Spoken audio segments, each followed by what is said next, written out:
Hello everybody, my name's Star Raptor and I'm very excited to bring you guys my trailer breakdown for the Rogue One: A Star Wars Story official trailer. I'm going to be picking what I thought were the most intriguing shots in the trailer and providing a little bit of insight and some speculation upon each of them. So, getting things started, we're going to get a shot here of Jedha, which is, as Gareth Edwards, the director, calls it, the Mecca of all things Jedi. So the Jedi pilgrimage to this planet because it has such a rich history in the Force. So I find that incredibly fascinating that we're getting a lot of this lore for Jedi, even though we don't have any central Jedi characters in this film. Another thing I want to point out are these two ships with the quad folding wings. Now, these are ships that we see later on in the trailer that are also on the planet of Scarif. So these are cargo ships for the Empire. I find that cool that we're getting more and more ships, even if it's in the same era that we've already seen before. Next up, we have the character of Saul Guerrero, who is played by none other than Forrest Whitaker.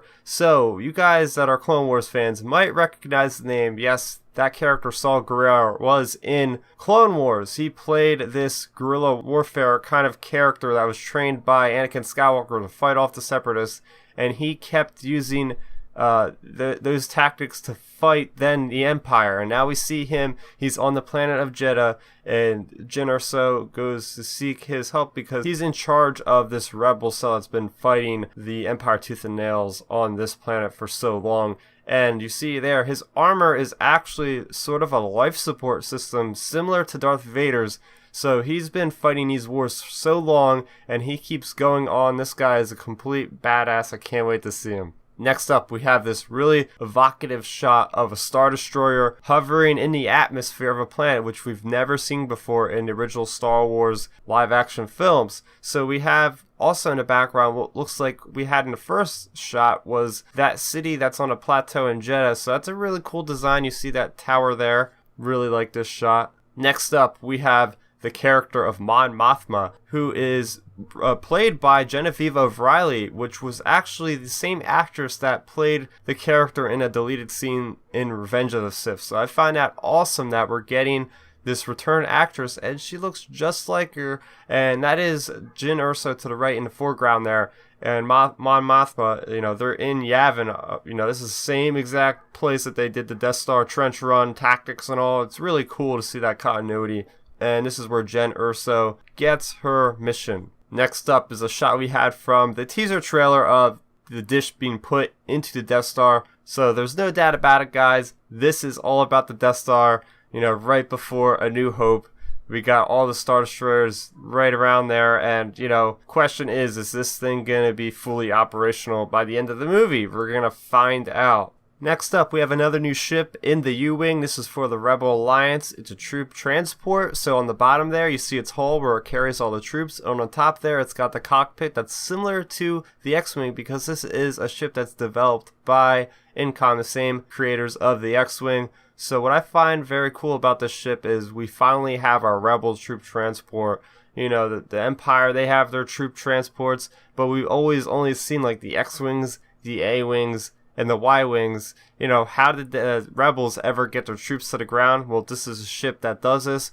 What I find very fascinating is the wings actually fold back to make it more of like a fighter type ship. So it can basically give support to the troops as well as bring them in. So I can't wait. I love the design of this ship. Also worth noting is the beautiful image of the background there of Yavin. We have an X-Wing sitting there and the Misasi temples in the background. It's just an absolutely awesome shot. Next up, we have what looks like the planet of Jedha, and we have these pilots, looks like X-Wing uniforms, being, paraded through the streets along with that sand trooper that's in the back, or at least he looks like he's in sand trooper gear, even though this isn't Tatooine, but it is a desert planet. And if you notice, all these characters, they're wearing long sleeve shirts because, as we learn, this planet of Jedha is actually a cold desert world. So yes, it's extremely cold, but it's actually winter here, so people aren't walking around in short sleeves. Next up, we have our first shot of Jiang Wen as the character of Baz Malbus. So this guy is badass. He uses this heavy weapon to, thwart his foes. And this guy, I love his armor there. He just seems like one of those kamikaze type guys that's going to be first one headlong and charging into the battle. Next up, we have another shot of looks like Jedha. Again, this is a very canyon type planet. I really like where they're going with this. It looks like that's a U-wing in the background. It's a very nice shot. Next up is another shot of looks like Jedha. So we have our first appearance of the hover tank in Star Wars, and we actually have these special troops that drive it, the tank commander, and that's really cool. We always had stuff like an expanded universe or legends of tanks and other vehicles the Empire has, so I can't wait to see this in action. Also, on the left there, you'll notice an alien, probably of which we haven't seen before, can't really tell because we only see its back. On this shot, we see the character of Chirrut Îmwe, played by none other than Donnie Yen. So this character intrigues me the most out of any other character in this movie because he lives on Jedha along with his buddy Baze Malbus, who we just seen.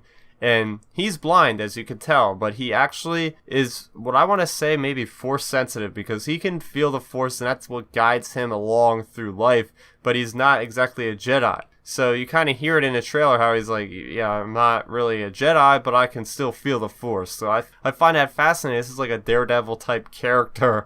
He uses a staff and he actually has like a bow and arrow type device as well. So yeah, the force is strong with this guy, but he can't really channel it to use it in offensive ways. This is an awesome shot of the Death Star hovering what looks like Jedha.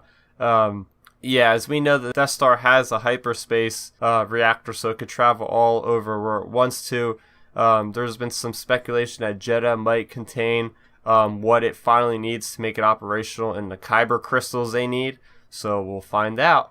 Now this is another beautiful shot of an eclipse caused by probably the Death Star over there on Jedha. This is a really cool shot because, you see the shadows slowly enveloping the entire landscape. So very cool. Kind of reminds me of the Twin Suns on Tatooine just a little bit because it's that desert kind of terrain.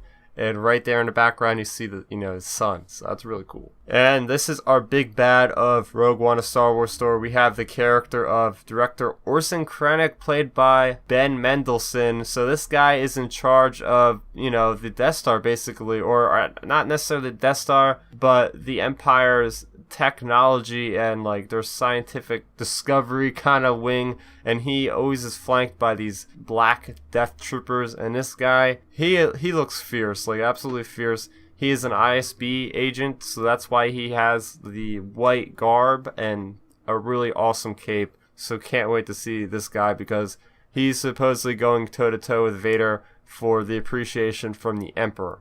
Now this shot tells you that this is no doubt about it, this is a war movie. You see the X-Wings in the background. These rebel troops are just, trudging along through this planet, which is the paradise planet of Scarif.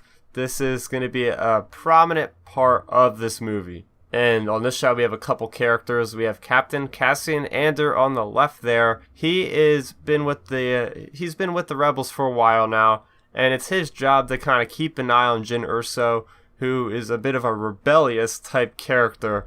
And, he also has his pal on the right, K2SO, voiced by Alan Tudyk. And as you can tell, it's actually an Imperial droid, but supposedly Cassian Andor has had this droid for a while now. It's an enforcer droid for the Empire, and somehow he managed to make its the mind of it not loyal to the Empire anymore. And in fact, it hates the Empire. And supposedly we see more of these enforcer droids that are loyal to the Empire at some point in this movie. And this is the character K2SO. This is the humor. This is the funny parts of the movie are coming from this character. So I can't wait to see another unforgettable droid. Also, we have the character of Bodhi. Now this character is the pilot of the little ragtag rebel group.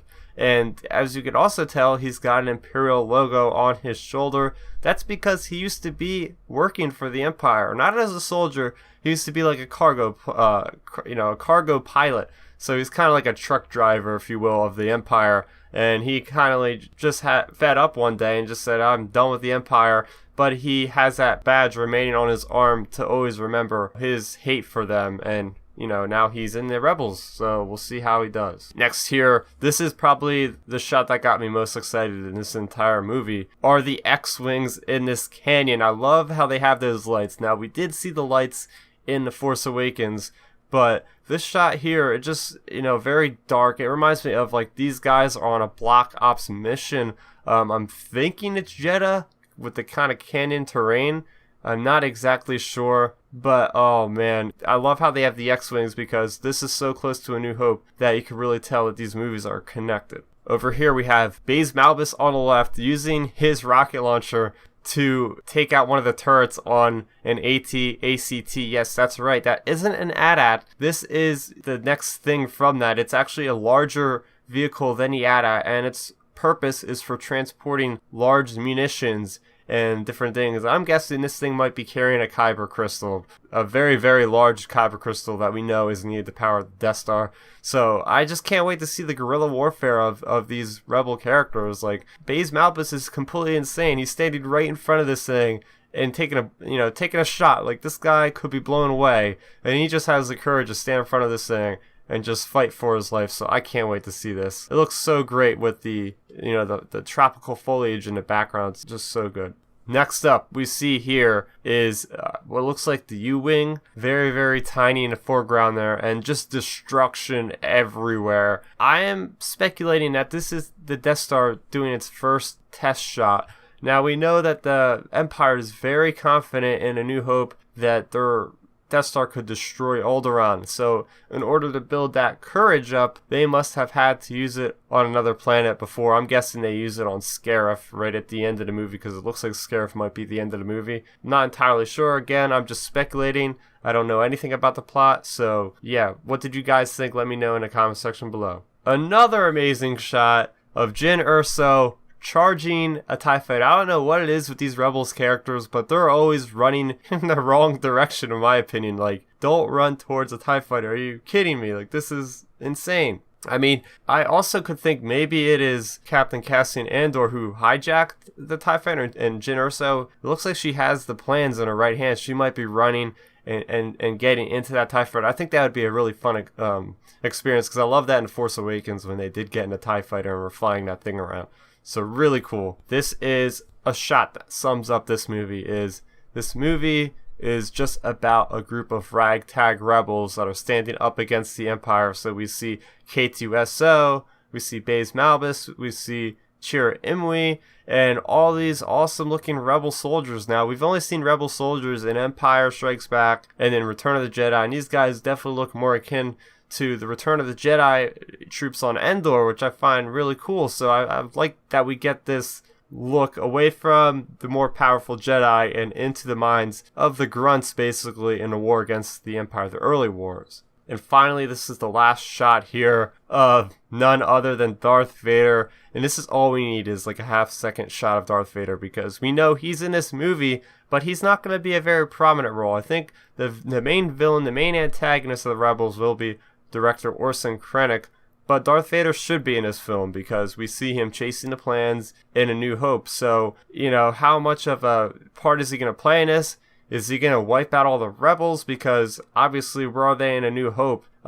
Probably most of them bit to dust, and it's probably by this guy right here. So I cannot wait. I like what they seem to be doing with his character more in the background of things, but Kathleen Kennedy did say he has a very prominent scene at some point in this movie.